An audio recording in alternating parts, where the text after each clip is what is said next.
Hello, and welcome to this episode of Catching the Octopus podcast. Today, I have the wonderful Maritza Schafer with me as a guest. Maritza is a lifelong witch, transformation coach, and the founder of Bruja School. She created the Liberation Magic Method, which is a practical system for spiritual and personal transformation, where you can learn to work real magic and make your life rather the most powerful spell you've ever cast. Born and raised in Chile in a family of witches, Maritza learned to work with power, energy, and truth as elements of an integrated system from very early on. Magic wasn't something she discovered later in life, it was the air that she grew up in. She was raised a bruja, the kind for whom magic is simply part of how life works. So, hello and welcome. Thank you so much. It's so good to be here. Yes, I did mention when I do these that I have like a Zoom call with my guests before to make sure we align. And we had a great conversation where we did that. It was so much fun. I was so looking forward to today.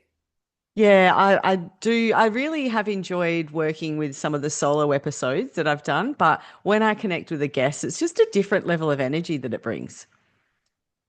Totally.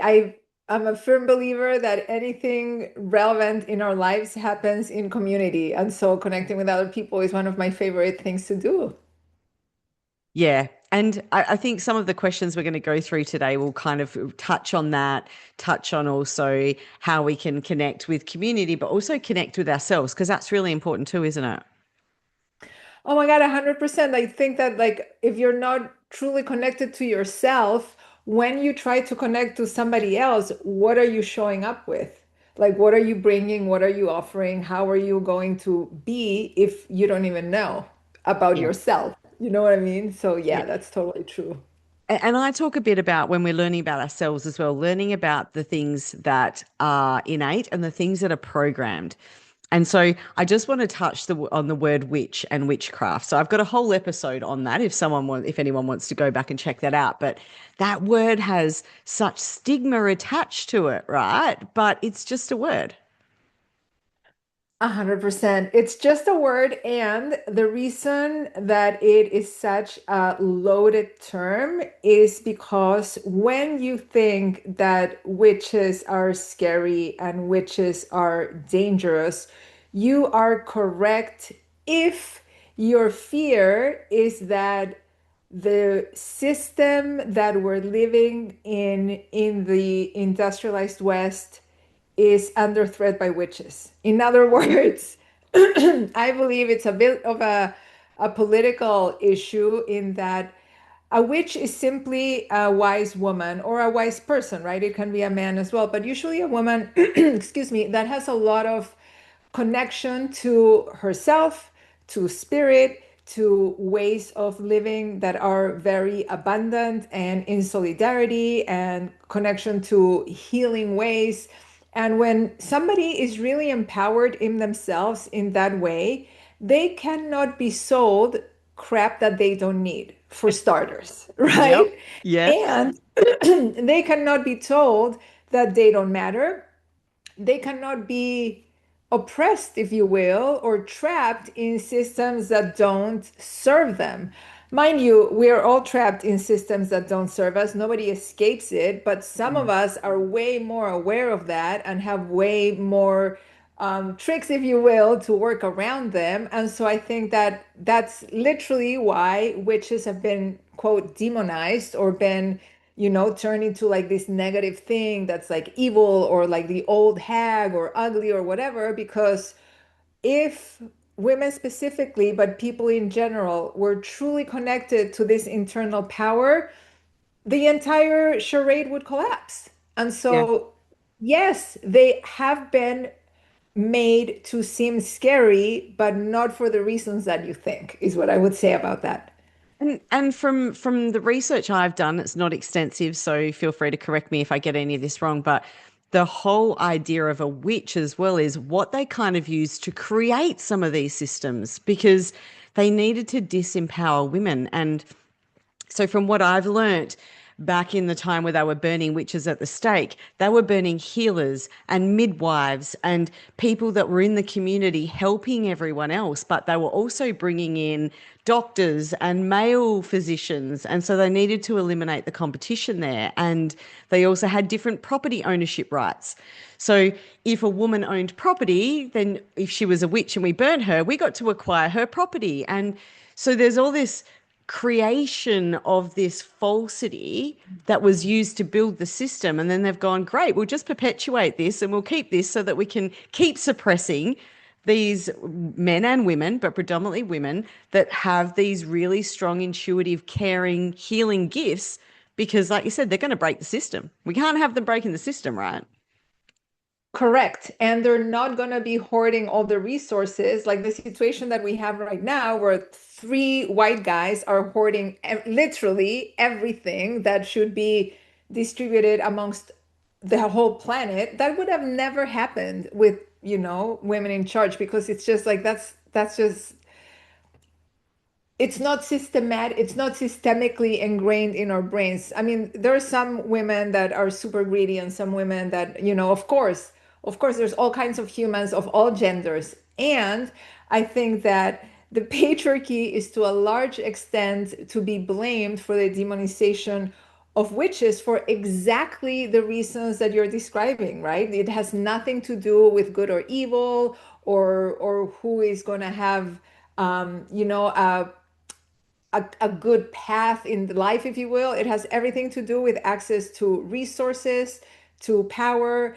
And because of that, while of course not all feminists are witches, there's many feminist women that have their own spiritual practices or none, or are atheists or religious of other denominations, all witches are feminist because you can't not be. It's like Mm-hmm. so central to who we are, this idea that male energy and female energy are both equally valuable and important is a basic premise of our worldview.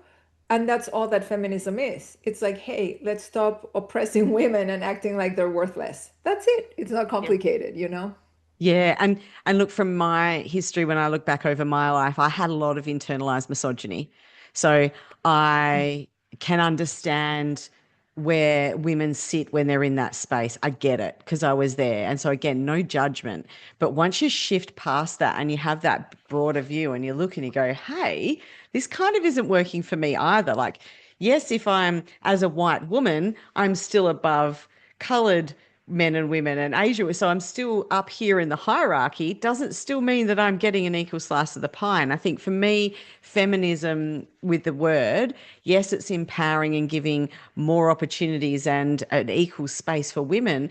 But most feminists that I know are also promoting equal spaces for different races, different cultures, different gender associations, different sexual preferences. Like it's not like there's a I, it's like there's a we. We all should be able to thrive in this environment.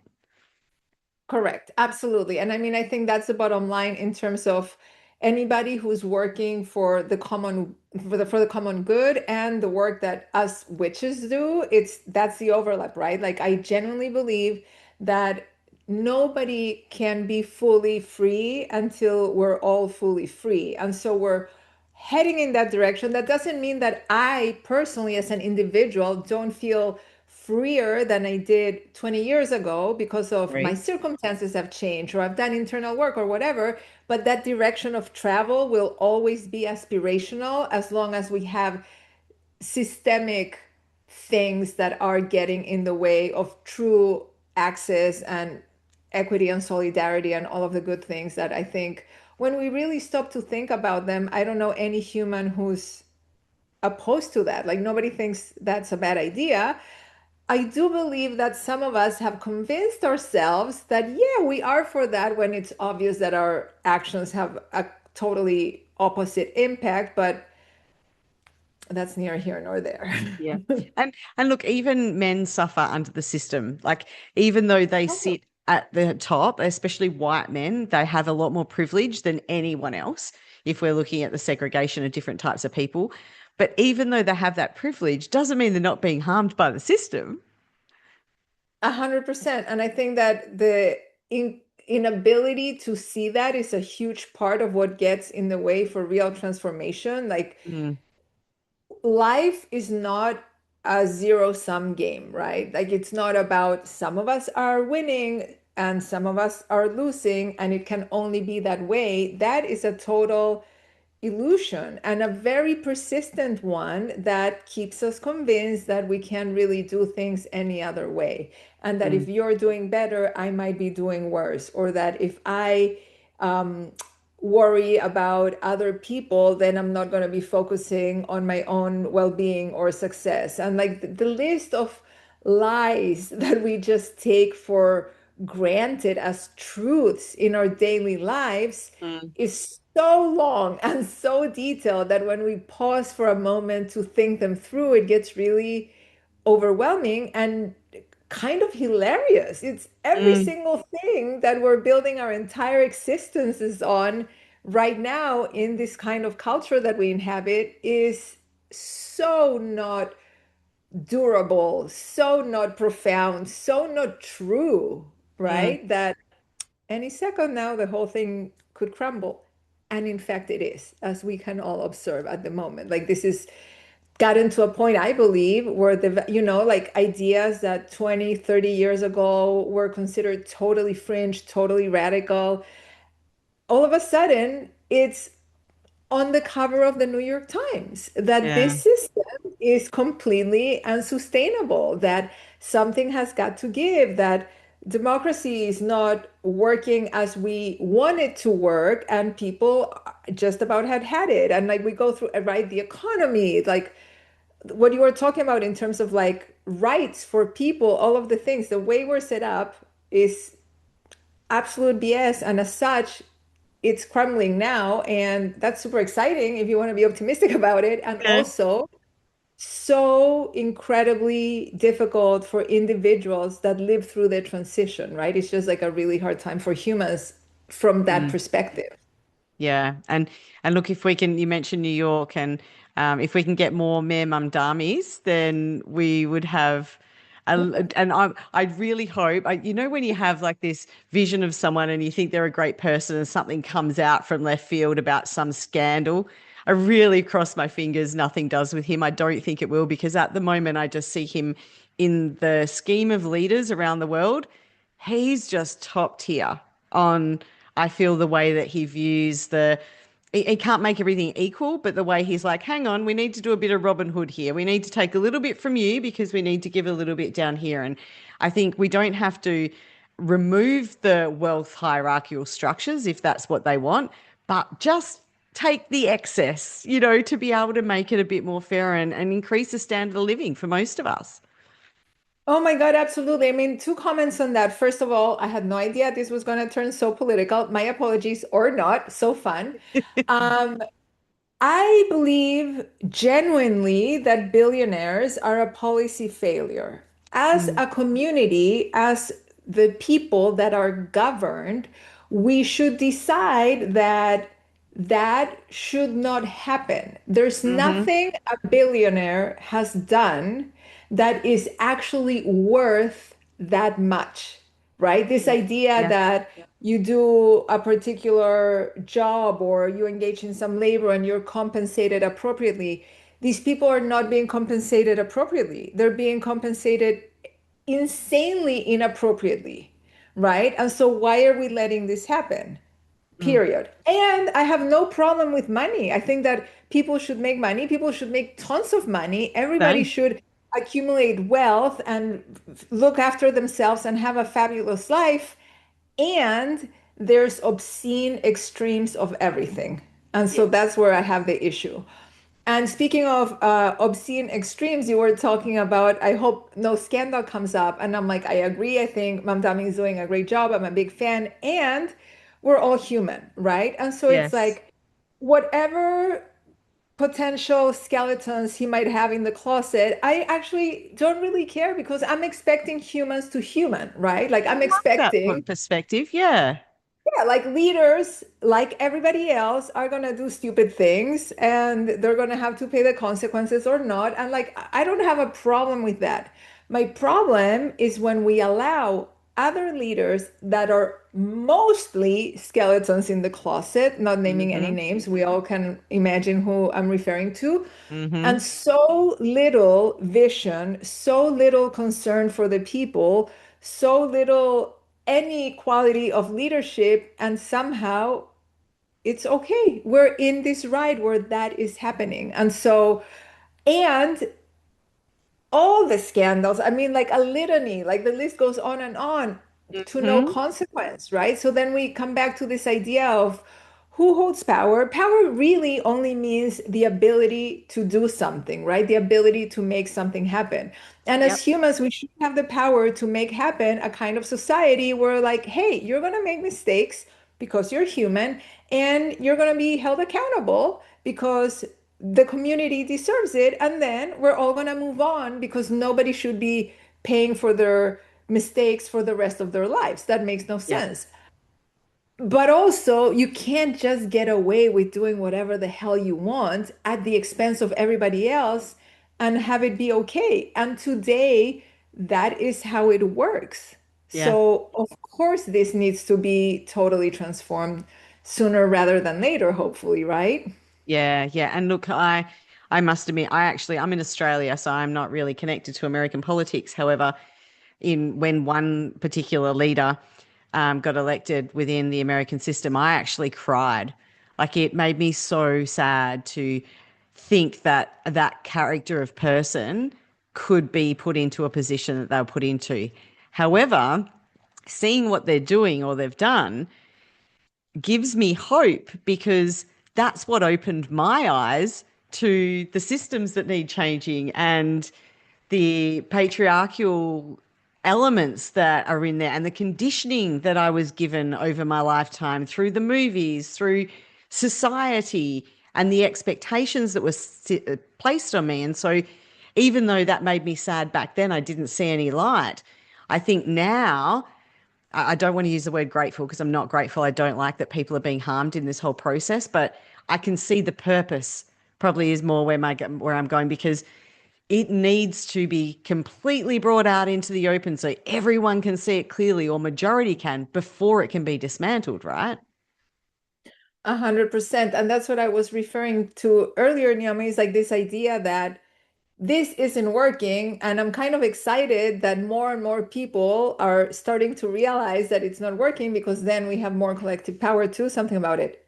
And transitioning into whatever we create next is probably going to be incredibly difficult because transitions for humans, even when they're positive, by definition, are difficult for us. We're really resistant to change. And because there's going to be some real costs associated with them, like financial costs, emotional costs, physical costs, it's really an intense time. And that's why, to the best of our ability, the solidarity and care for one another becomes more important than anywhere, any other time, because that's all we really got for the time being. You've muted yourself. Apologies about that. I No think worries. something that I have connected with to get me through this whole process as well is trying to find some grounding and some peace within me. And so, can you share with us how do you protect your peace and stay grounded when, business gets hard, if people disappoint you, if things like, you know, the geopolitical space or things not going as planned? Oh my God, which is basically every day of our lives. There I know, could be right? something. Oh, Yeah. I mean, a couple of things, right? I think that personally and at an individual level, I have several spiritual practices that I've grown up with that really help me keep perspective and stay grounded and sort of calm myself down.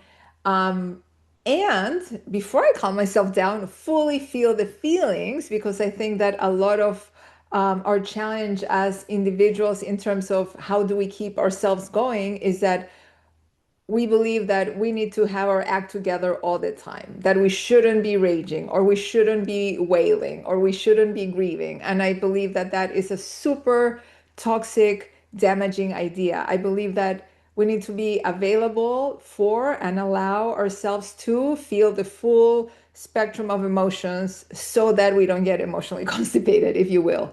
Yeah. And Oh, I like that term. Do you mind if I also, borrow that in the future? by That's a all good means, term. Thank anytime. you. Exactly. And also, um, what do we do to not get stuck in thinking that, oh, if I'm not joyful all the time, something is wrong? Or get stuck in thinking that, all of a sudden I'm enraged all the time and I can't get past it. And so there's, a whole toolkit of spiritual tools that's exactly what I devote part of my work to teaching people how to do these things in terms of working with their own energies and with spirit in whichever way they understand it, and with Hmm. different practices at the individual level.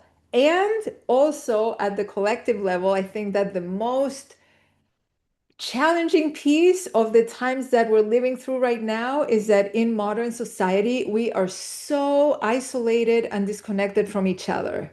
Mm. And we're all feeling like it's our own individual fault. Like, oh, why don't I have more people to help me with the kids? Or why don't I have more time with my friends? Or why do I feel so lonely?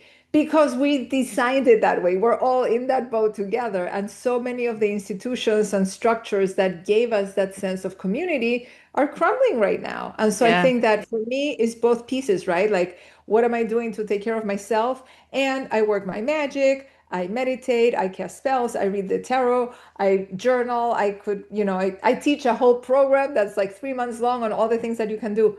And I try to make sure that I have some sense of belonging somewhere, because without that, it becomes really, really hard. And I think that that's just a biological need of humans. You know what I mean? Like, to Yes. know that we're part of something larger than ourselves at a metaphysical level, if you will, but also at a very real, like, who is my community? Where Mm. are my people? And Mm. so many people these days don't have that. And like, many people will have their own family, and that's amazing. People having, but that's like a handful of people. And like, that's just not enough to give us that sense that I believe we're wired for intrinsically. Excuse me. Yeah, yeah, I totally agree. And I've gone from a transition of working more in the corporate space with a real logical mind. I was doing incident investigations, building business systems, and all and auditing and all of that sort of thing. And that was my focal point. So all of my spiritual elements were kind of there, but at a second level.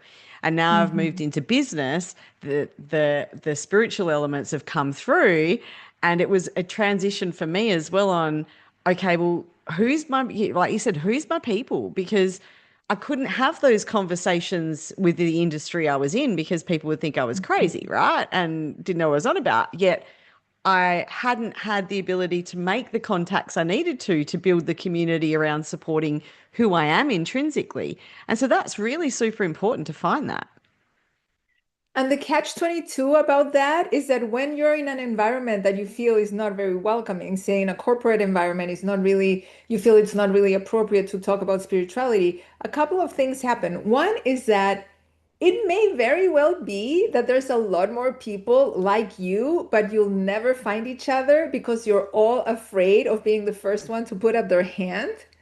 You Yep. know what I mean? I've definitely had that experience because, like you, I have a very professional career, totally passes for normal. I have a organizational development consulting company, as well as my spiritual school. And in that environment, historically, I've been quite careful about how much I share about like my Yes. full self, because I think that parts are just they're not relevant. They might even be inappropriate.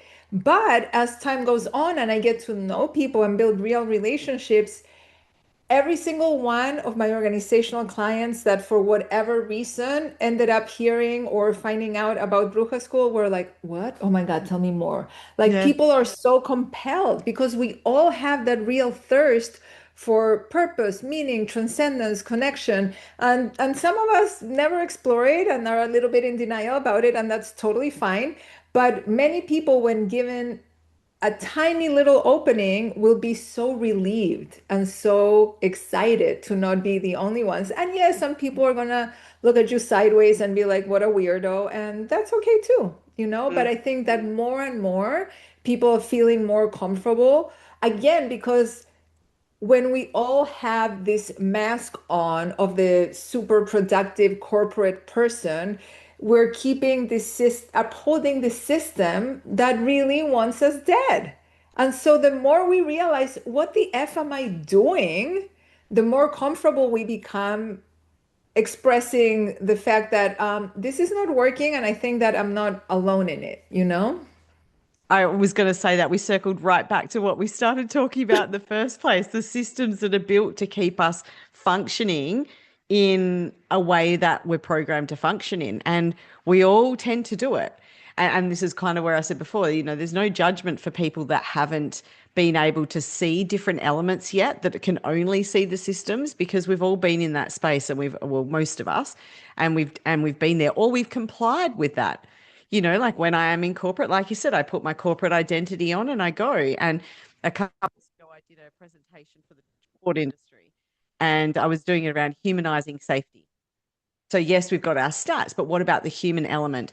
And I went a little bit witchy and a little bit energy in there, and I felt the room, and I knew where my point was. I couldn't go for any further than this, but you're right. Some people came up to me afterwards and went, "Oh my God, that's amazing. I need to connect with you."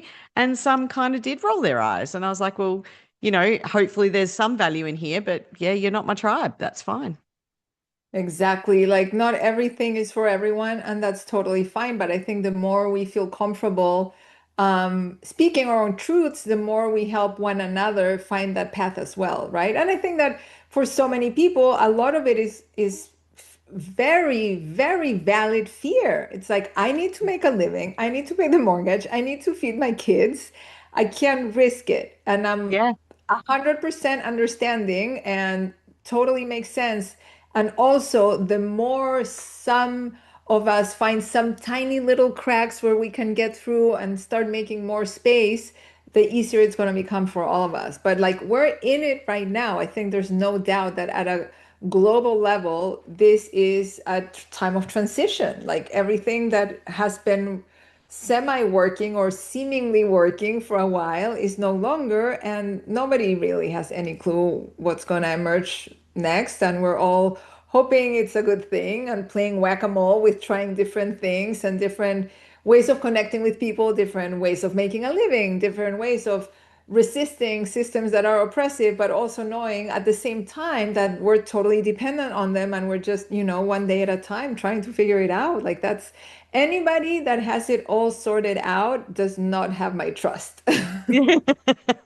I'm with you there, definitely. And I think that's part of getting to a point where you were saying before about changing the way that we can show up, is finding some element of freedom as well. So I feel like I have at the moment freedom of time. So even though I do have things booked in my calendar, I get to choose what I do and how I do it. And to me, that's super important. And so that at the moment trumps some of the financial elements I could be bringing in, or the financial resources. But everyone has different opinions of what freedom looks like. And some people even get it wrong about liberation or freedom. So you can you give us a bit more information about how you feel about that? How that can be used to believe yourself before, this work, and how that changed your mind. Yeah, definitely. It's interesting you're talking about the freedom of time or freedom of money. I know personally, and also I know of so many people that are on this mission to go make a ton of money, and they do. And then they're feeling like, now what? What is the point? Because, you hit a particular financial ceiling, and say you go on a 3-month long vacation and travel the world or whatever. And after that, you're going to get up in the morning, and then what? Yeah. Right? And I think that's the spiritual work of, my opinion is that the answer to that question is absolutely irrelevant. Like, you can get up in the morning and knit a sweater, you can get up in the morning and raise your children, you can get up in the morning and start another company. It doesn't really matter, but it needs to matter to you so that you can sleep at night. And the challenge is that most of us don't give ourselves the time to think about that because it's terrifying. Because what if it's not what I'm doing right now? What if I think that there's no way I could actually do what I feel genuinely called to be doing? What if it's something ridiculous, right? I mean, there's so many reasons why we would rather stay in autopilot. And I think that in this day and age, especially with all the new technology, the entire society is set up to steal our attention from ourselves. So not only is it hard as an internal process of who am I? What do I like? What do I value? How do I want to spend my time? What does freedom mean to me? What does liberation mean to me? All of those things, right? There's that is challenging in and of itself. And then everything external is designed to steal our attention. We're addicted to our phones, to all of the screens, the TVs, the computers, all of the Hmm. things. And so we're definitely fighting an uphill battle. And that's why I talk about spiritual practices, Hmm. because my students, usually have the question of like, how do I keep this going? And the answer is, I have no idea. Like, you need to find your own way. For example, an analogy, I work out, I go to a gym. I think it's incredibly boring, and I do it anyway. And how? I have no idea. It's like one day at a time. And like sometimes I don't go. And then when I start going again, I'm like, why did I ever stop? That was so stupid. Now it's so hard to get back into it. And I think the spiritual practice is the same way on a personal level. And then the whole, again, like, how do you structure your day so that you're not getting sucked into a trillion things that are not supporting you, not feeding you, not really at the service of how you want to be living?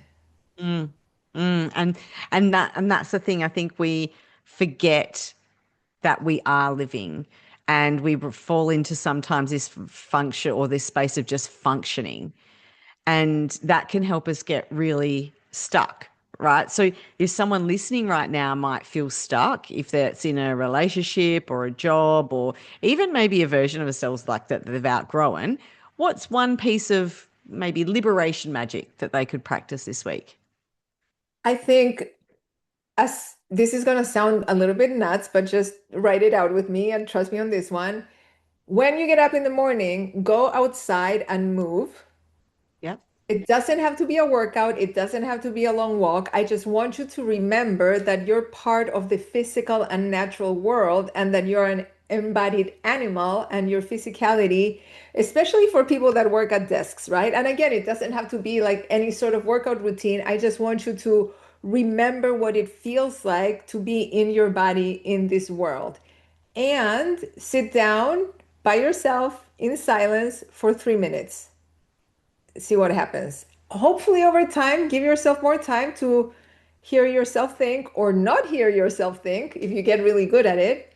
But without a tiny little space for yourself and an acknowledgement of how complex and wonderful you are, how is that going to happen if you don't make the time for that?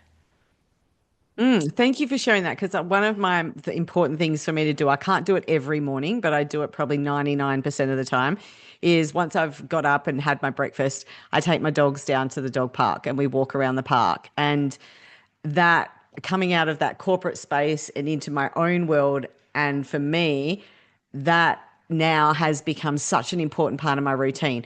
Oh, and before I do that, while I'm waiting for my breakfast, I do a meditation in the morning as well. So I get that silence, I quieten my mind. And so, though I'll vouch for that for anyone listening, if you can couple those two things into your morning routine, it is a total game changer. And the thing about it is that when you hear about it, there is no way you're going to believe that it's going to make any difference, because it Yeah. sounds almost stupid. It's so simple. You're like, what? No, I don't have time for that. I was like, you know what? Try it.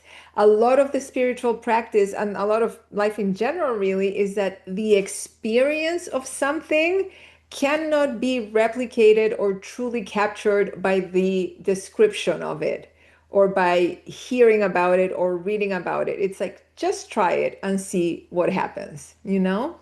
Yeah, and I And then think that's the whole thing. It allows you to experience life by getting out into some sort of nature and outside. You, like you said, you're experiencing the whole connectivity of what we all do. You know, the birds and the bees and the flowers and the trees, everything's connected. Everything's got a symbiotic relationship. And when we get stuck into our get up, go to work, come home, eat, sleep, go, we're disconnecting from that symbiotic system. And it's so not good for us in every which way. It's totally connected to mental health issues, physical health issues, like all kinds of detrimental things. And again, it's not like an individual failure because we're all doing it because we've set this up so that we do that. But Mm. when we find little spaces where we can choose differently and then we can connect with others that are also choosing differently, that's when this whole thing gathers momentum and we get some space, right? Like we can exhale and really start thinking about how do we want to do things differently and what it's going to take to get us there. Yeah, yeah. Well, just before we finish up, I do want to go into a bit of witchy and magic, right? Because that's the Yes, please. interesting part. Yes, so we Of can talk course it about that a is. bit.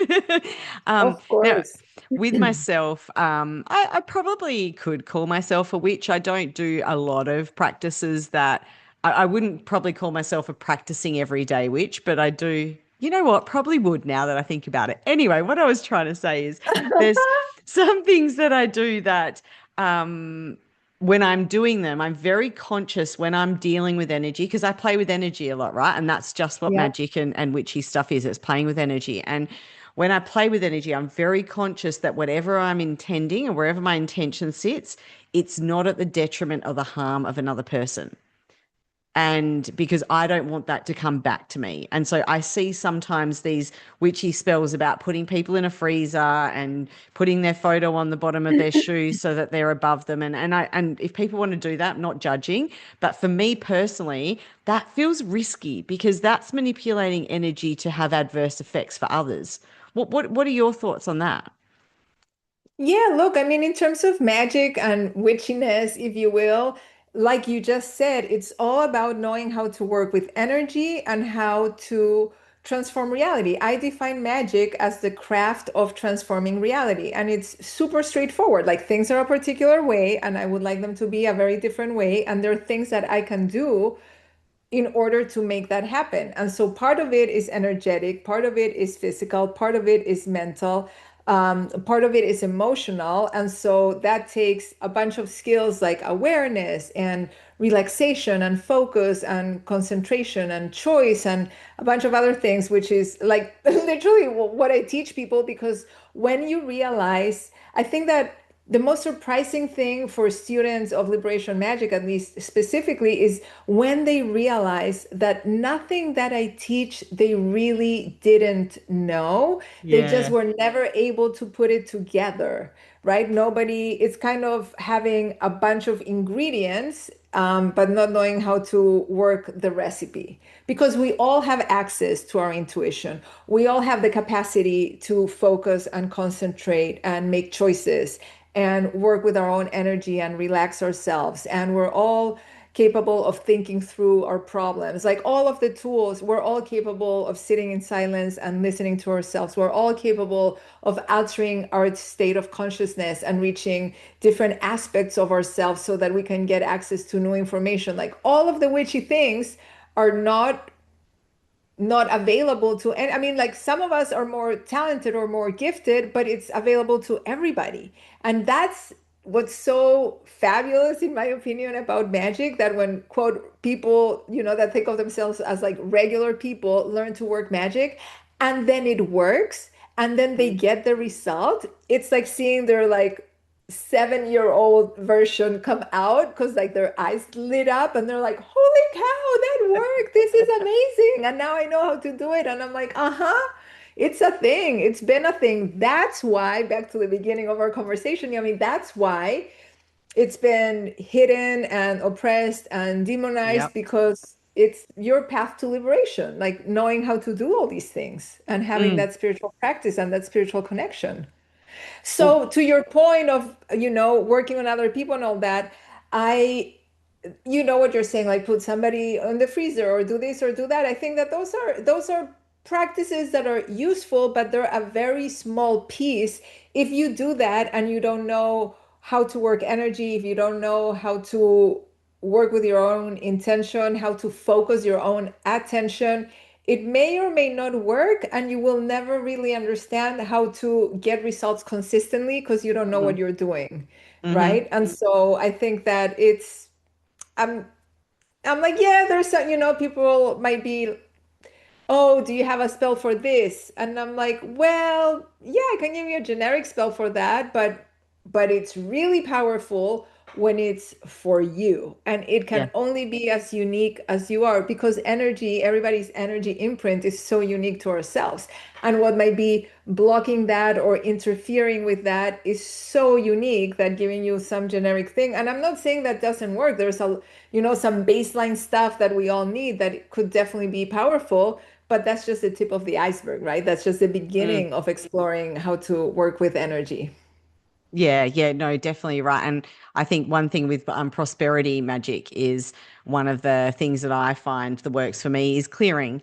So when I clear things, then it makes space for new things to come in. And so if I'm working on something, I'll declutter and I'll do this and I'll do that. So, and then set intention. So, like you said, that physical element of what you're doing, the intentional element, the energy that you're bringing in, it all kind of comes together when you're doing that work, isn't it?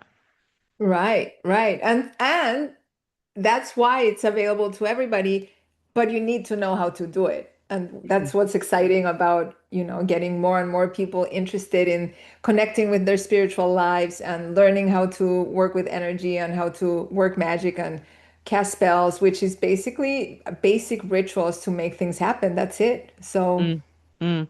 One thing nothing I so did, mysterious about it. sorry. Sorry, I was just saying there's nothing so mysterious about it once you know how to do it. Well, we do it every day. Like in that podcast episode I did, and I think we talked about it on our Zoom call, blowing out candles and making a wish. That's witchy. That's magic, like, so we do it every day and we don't even realize it, right?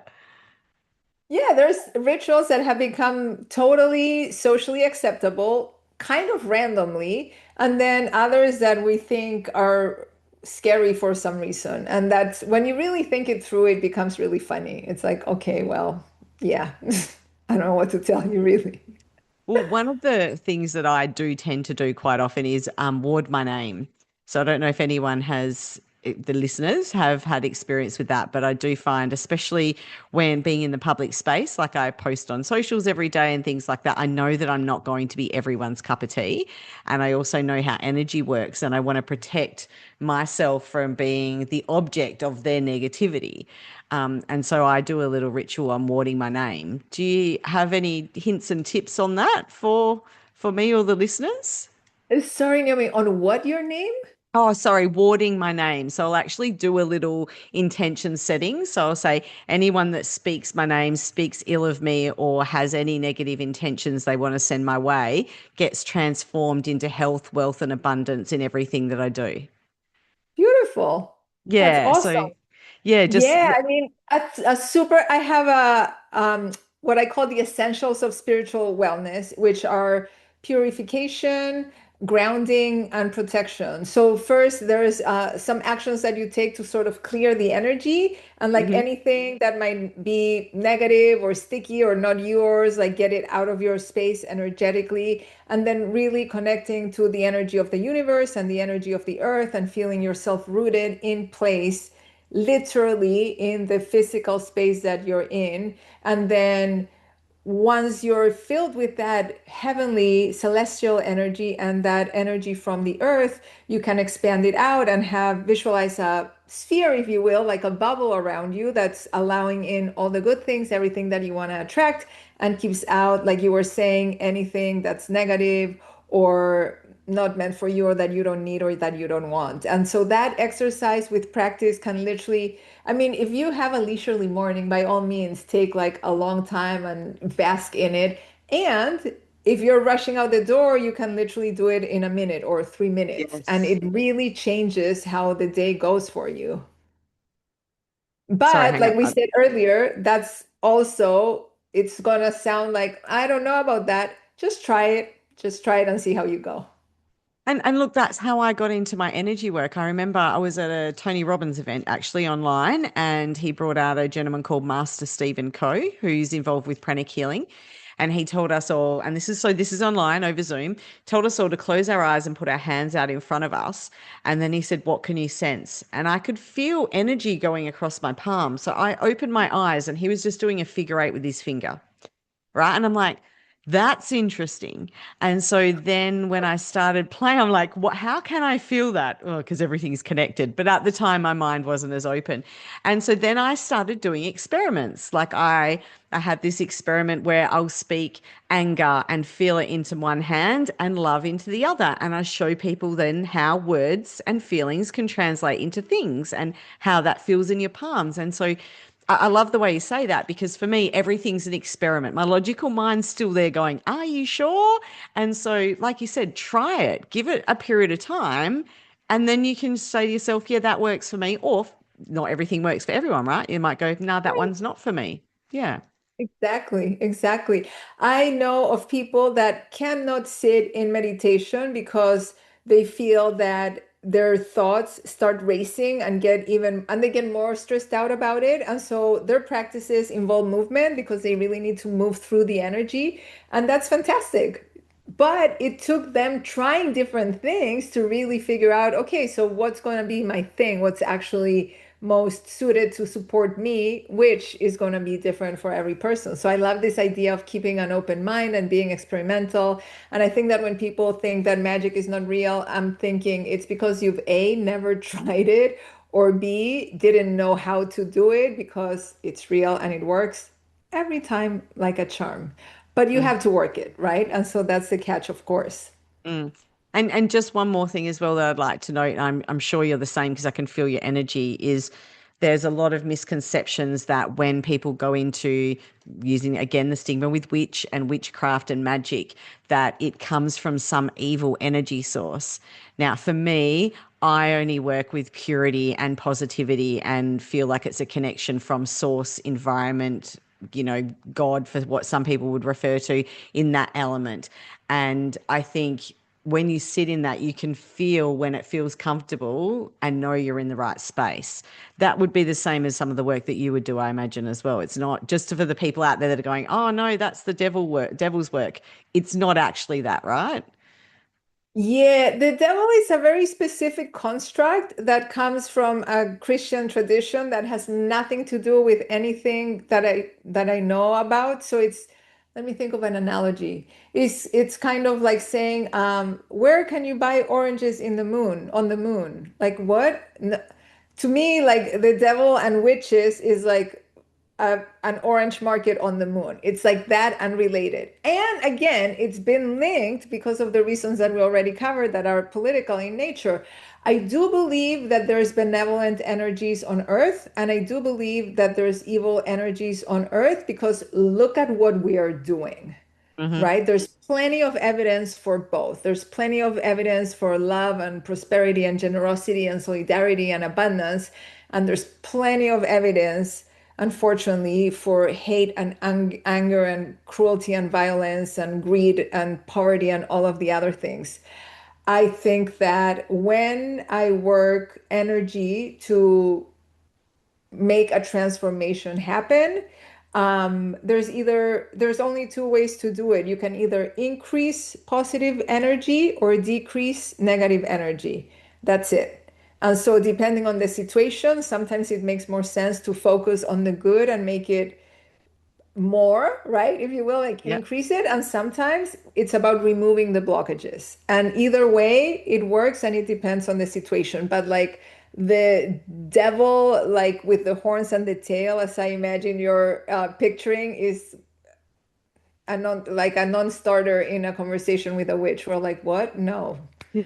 And I don't only work with positive energy in the sense that my practice invites me to accept all of life as it is so that then I have the power to transform it. So if I am in denial about the aspects of myself that are whatever I consider negative, right? That are angry, that are mean, that are greedy or sad or whatever it might be, because we all have them. If I don't acknowledge that, then it's gonna have power over me. It's gonna control me. It's gonna come out sideways. It's gonna be really messy. But if I just acknowledge that, like everybody, like we were talking about Mamdani, right? Like every human has some sort of defect or skeleton in the closet. If I'm like, yeah, those are mine, then it totally disarms it, and then I gain all the power to focus on the things that I really do want to cultivate and increase and make more present in my life. Love that. So if people are listening to this and going, I really need to reach out to this lady and get into her course or learn more about what she does or share some of her knowledge, what's the best way they can reach you? I think to get the most information, probably visit my website at brujaschool.com. It's BRUJA school, like regular spell.com. And there I talk about the offerings that I have and the history of the school and what you can expect, and also offer some tarot readings and another fun stuff. And I also have Liberation Letters, which is a weekly dose of magic for your inbox if you're interested. Awesome. Thank you. And I'll put that in the show notes as well for anyone that needs to or wants to go and research you more and get in contact. But this has been great. Thank you so much for coming on and sharing all your knowledge and wisdom. Thank you so much. That was really fun. I really appreciate it. And for those listeners out there, I hope that you've been able to get some value from this episode, and I look forward to serving you again in our next episode.